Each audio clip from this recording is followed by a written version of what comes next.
right, coming at you with another video, another tier list video. This time, again, focusing on the low ELO, so bronze, silver, gold. And we're making AD, AP carry, bot lane tier lists based on win rates. My main purpose for doing this, as usual, is essentially to give you guys a different perspective on the tier list itself. A lot of times you'll get, pro players or coaches making videos based on theory and what works in higher ELOs. I'm here to cater to pretty much the lower ELO players like myself, so we can climb and get to those higher ELOs. So until that point, we're just going to look at the data itself. So as usual, we're getting all the data from op.gg. This is for patch 15.4 or 25.S1.4. We looked at win rates from global win rates, so not just NA. 2.67 games from bronze, 2.86 from silver, and 2.82 million games from gold. Looked at those win rates and sorted things out. And let's jump right into it. So here it is. First thing that immediately jumps out is that there's really no absolutely terrible champion, I guess. There's nobody that's performing at under a 48% win rate, so that's nice. So you do have good variety here. But let's look at some of the trends itself. So you see Swain, Nyla, Yasuo, Veigar, Ziggs, Misfortune, and Kog'Maw near the top or at the top, and then followed by Jinx, Vayne, Sivir, and Twitch.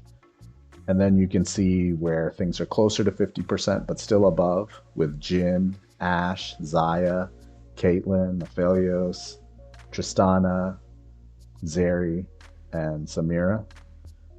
And then you get to the champions that are performing below 50%.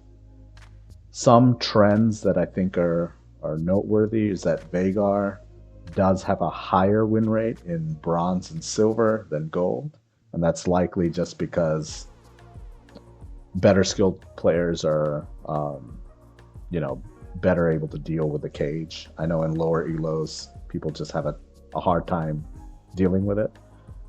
Swain also has a similar trend, but not as extreme, where he does have a slight drop off in gold. And as usual, that's likely just lower ELO folks have trouble itemizing against lifesteal and healing.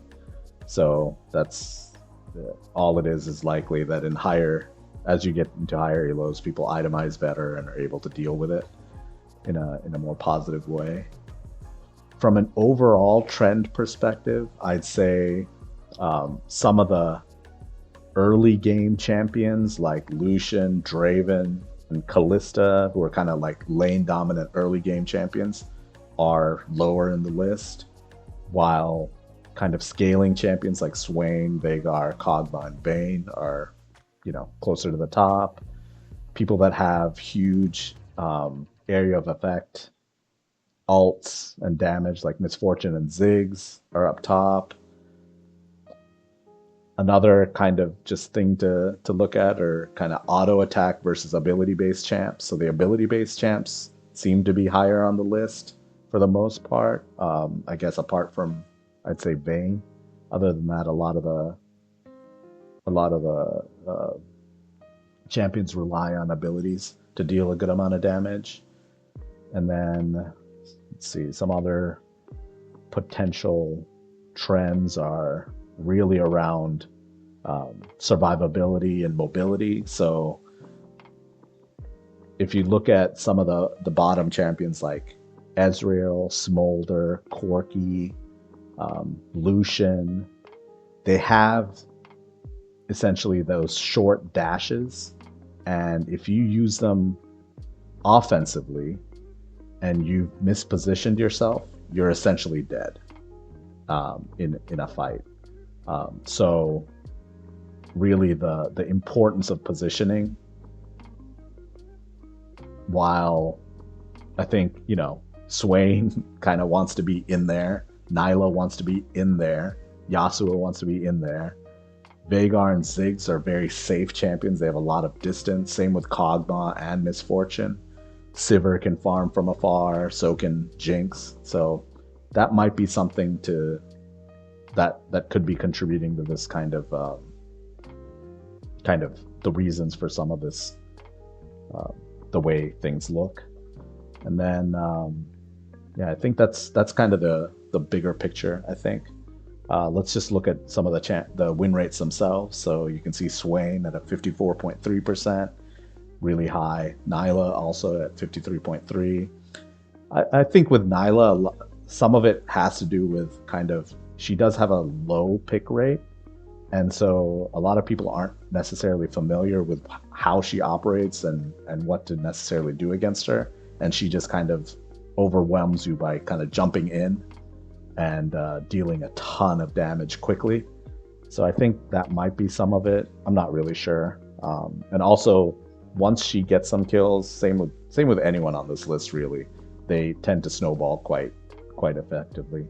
So as you can see, Yasuo, Ziggs, and Vhagar round it out. And then really for this next piece, I typically, champions to avoid have below 48% win rates. So, in that X in the tier list. We don't really have that here, but these are, I guess, the three that are underperforming at the moment. I'd say out of these, Kalista is the one that you should likely really avoid unless you have a duo support that you're playing with. I think Kalista requires a lot of coordination with your support to really unlock her kit effectively. So much of her power comes down to her ulting and pulling out her support and either using it for a re-engagement or to save the support. And if you don't have communication or synergy with your support, I think it's hard to really carry with her in a solo environment. I would say Varus can be effective, but again, very immobile, has a hard time if your support isn't peeling for you, so that can be challenging. I will be honest, I am surprised Kai'Sa was this low, but I think her items, and she did get nerfed, I think even at the beginning of the season, so that's likely why she's down on the list. So all right, that pretty much concludes this video. Again, thanks for the support, guys. It's been helping quite a bit, and I'll continue to make these as long as people find value in it. So happy climbing. Thanks. Bye.